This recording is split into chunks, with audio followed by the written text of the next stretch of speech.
Gusto mo maging content creator pero hindi mo alam kung saan nga ba mababasa ang community standards at ang content monetization policies?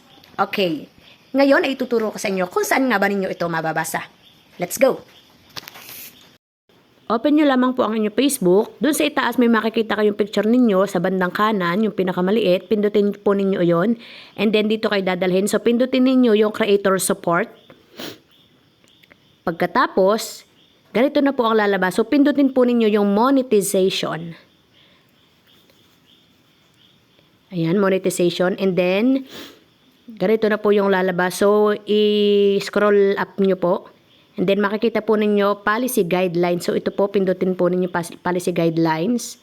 And then, yan, ito na po yung lalabas. Community standards, partner monetization policies, content monetization policies. So ito po, ang una po ninyong basahin kung gusto ninyo na magsimula na bilang content creator, ang una po ninyong babasahin ay community standard. Ayan po.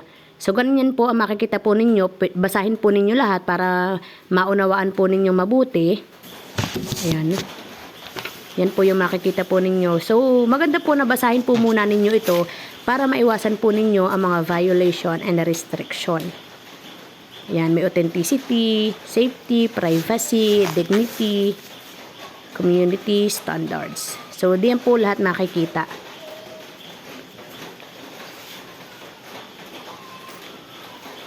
Yan, napakadami po niyan. Kayo na lamang po ang magbasa para isa-isa po ninyo maunawa ang mabuti. And then, pagkatapos po ay basahin po ninyo yung content monetization policies. Yan. Dito naman po makikita po ninyo yung mga prohibited formats, yung mga hindi po ninyo dapat i-upload dito kay Facebook para madali ko yung ma-invite sa kanyang monetization tools. Ayan. Napakadami po niyan. Kayo na rin po ang bahalang magbasa.